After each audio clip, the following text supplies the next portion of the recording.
Knowledge conquers all. 1600 वर्ष, लगभग 160 वर्षों, लगभग 160 वर्ष पहले सन 1856 में पंजाब, वर्तमान पाकिस्तान, जो पंजाब है ना बच्चों, वर्तमान में कहाँ है वो, पाकिस्तान में, ठीक है, वे रेलवे लाइन बिछाने का कार्य चल रहा था। यानी कि बच्चों 160 वर्ष पहले, यानी कि जब अंग्रेज हम पर शासन कर रहे थे ना, ये तब की बात है बच्चों, ठीक है। और तब यहाँ पे जो रेलवे लाइन का निर्माण हो रहा था ना, तो वो पंजाब, जो कि अब क्या है, पाकिस्तान का भाग है, ठीक है, यहाँ पे रेलवे जो लाइन है वो बिछाई जा रही थी, ठीक है, उसका काम चल रहा था। और जब खुदाई के दौरान लोगों को वहां पुरानी ईंटें और कुछ अवशेष मिले, यानी कि बच्चों जब वहां पे खुदाई की जा रही थी, तो जो इंजीनियर था वहां पे, जब खुदाई की जा रही थी, जब वहां इंजीनियर था, तो जब रेलवे लाइन बिछेंगी बच्चों, तब उसे ईंटों की जरूरत पड़ती थी, ठीक है। तो जो वहां मजदूर थे ना, तो जो इंजीनियर था उसने बोला कि जाओ ईंटों का जुगाड़ करो, हमें क्या करना है, रेलवे लाइन बिछानी है। तो जो मजदूर थे ना, उन्होंने खुदाई चालू करी, और खुदाई के अंदर उन्हें कुछ ईंटें मिलना चालू हो गई, ठीक है बच्चों। जब उन्हें ईंटें मिली तो उन्होंने इतना ध्यान नहीं दिया, ठीक है, उन्होंने इतना ध्यान नहीं दिया कि ये ईंटें कैसे मिल रही है, ठीक है। और जो ईंटें थी ना बच्चों, उसकी बनावट काफी बढ़िया थी, काफी बढ़िया देखने को उसकी बनावट मिल रही थी, ठीक है। तो उन्होंने क्या किया, उन ईंटों को रेलवे लाइन बिछाने में प्रयोग करना चालू कर दिया था बच्चों, ठीक है। यानी कि उस समय इन अवशेषों का महत्व समझ में नहीं आया, और ईंटों का उपयोग रेलवे लाइन में होने लगा, ठीक है। फिर क्या होता है, सन 1861 में ना बच्चों, कोलकाता में भारतीय पुरातत्व विभाग की स्थापना की गई। यानी कि 1861 के अंदर भारतीय जो पुरातत्व है ना, उसकी स्थापना की गई थी, ठीक है।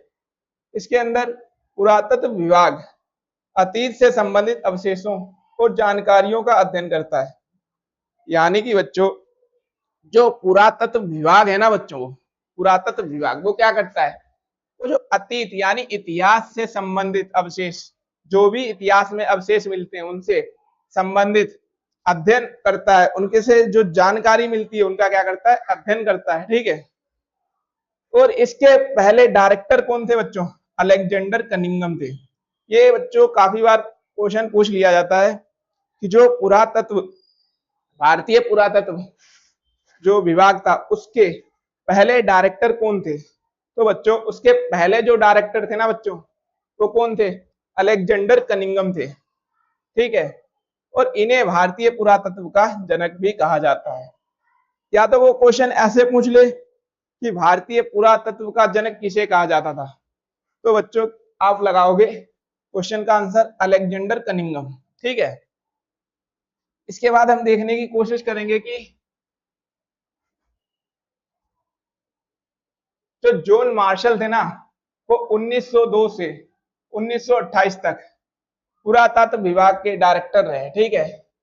यानी कि जो जॉन मार्शल थे, ठीक है, वो 1902 से 1928 तक पुरातत्व जो विभाग थे उसके क्या रहे, वो डायरेक्टर रहे।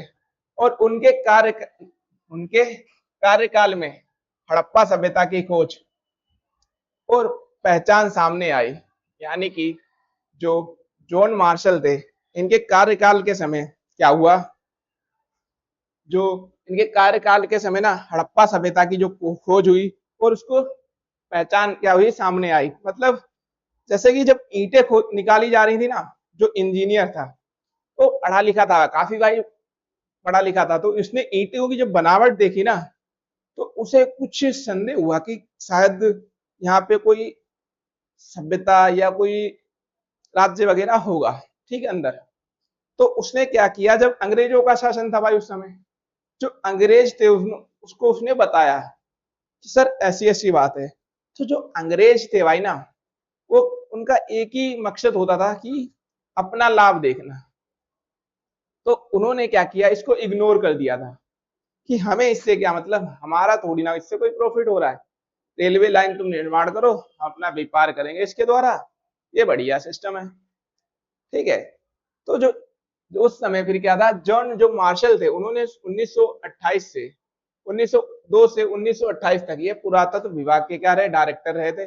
और उनके कार्यकाल में ना जो हड़प्पा सभ्यता है इसकी खोज की गई, इसकी जो खोज हुई और इसकी जो हड़प्पा सभ्यता है इसकी जो पहचान है वो सबके सामने आई थी। ठीक है, फिर क्या है, सन 1921 में जॉन मार्शल के नेतृत्व में दयाराम साहनी द्वारा हड़प्पा स्थल की खुदाई की गई। काफी बार बच्चों ये क्वेश्चन पूछ लेता है कि जो हड़प्पा स्थल है ना इसकी खुदाई किसने की थी, वो बच्चों किसने की थी, दयाराम साहनी ने की थी।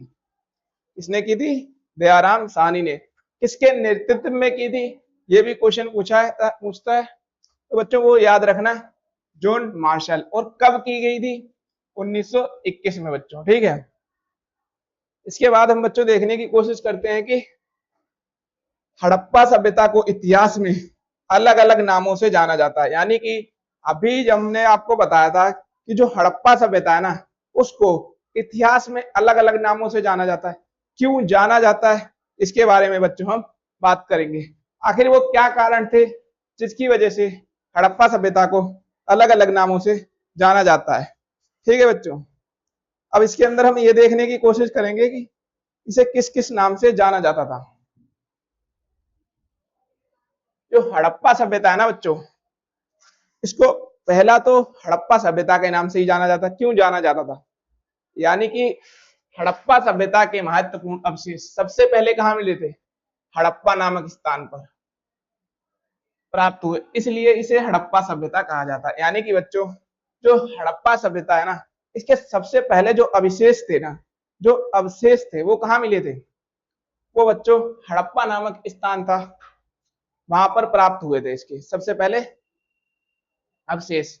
तो जो उस समय इतिहासकार थे ना उनका एक मानने का कुछ परंपरा थी, वो जैसे कोई स्थल से कोई अवशेष प्राप्त होते थे ना तो उस स्थल के नाम पर ना उसको जाना जाता था।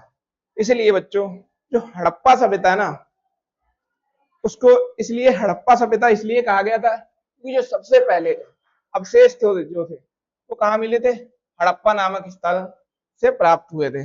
इसलिए इसे बच्चों क्या कहा जाता था, हड़प्पा सभ्यता कहा जाता था।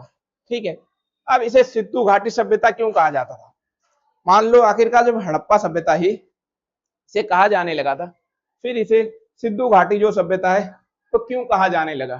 ठीक है, यानी कि इस सभ्यता के जो अधिकांश स्थल है ना वो सिंधु नदी और उसकी सहायक नदियों के किनारे तथा आसपास के क्षेत्र में मिले, इसलिए इसे सिंधु घाटी सभ्यता भी कहा जाता है। यानी कि जब हमने हड़प्पा सभ्यता स्थल खोदा गया था तो हमने ये नहीं छोड़ा था, हमके सोचा यार छोटी सी सभ्यता होगी यहीं तक इसका विस्तार होगा। ठीक है, लेकिन बच्चों क्या हुआ, धीरे धीरे ये सभ्यता का जो खुदाई होती थी तो इसका विस्तार हमें काफी बड़ा देखने को मिला।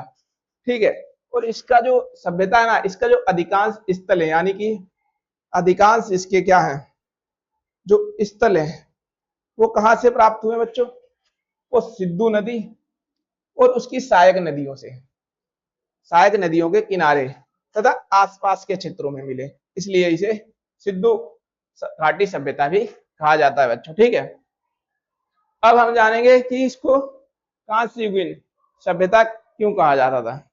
ठीक है, पहले कांस्य ये बच्चों दो शब्दों से मिलकर बना था, दो शब्दों से, कौन सा, तांबा और टीन।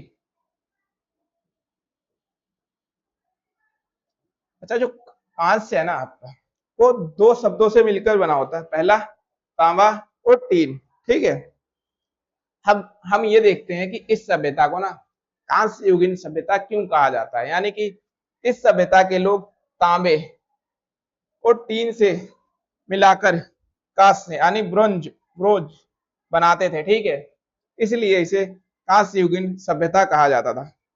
ठीक है, लेकिन बच्चों एक बार कभी क्वेश्चन ये भी पूछा जाता है कि क्या जो हड़प्पावासी लोग थे, क्या उनको लोहे का ज्ञान था बच्चों?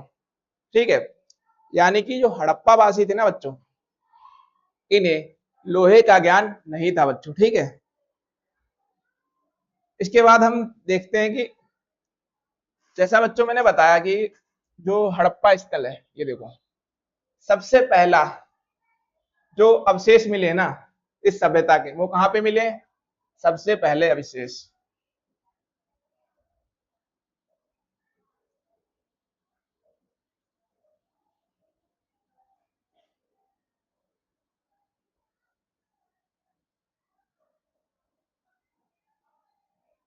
जो बच्चों सबसे पहले अवशेष मिले ना बच्चों, वो कहां से मिले?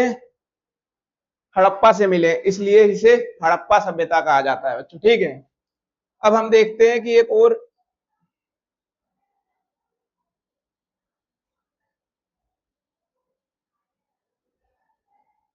ठीक है, अब बच्चों हम देखते हैं कि जो सिंधु नदी हमारी, ठीक है, ये कौन सी नदी है हमारी?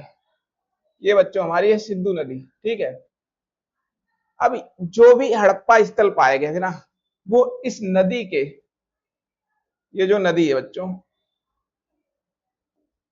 ये जो नदी है इसके आसपास के क्षेत्रों में पाए गए, और ये इसकी सहायक नदियां देखना, सतलज है, रावी है, चेनाब है, ठीक है, झेलम, ये सब इसकी सहायक नदियां हो जाती है बच्चों। ठीक है, जो भी हड़प्पा स्थल पाए गए थे ना बच्चों, जो भी जितने भी हड़प्पा स्थल पाए गए थे ना, वो इसके जो सिंधु नदी है इसके आसपास पाए गए थे, जैसे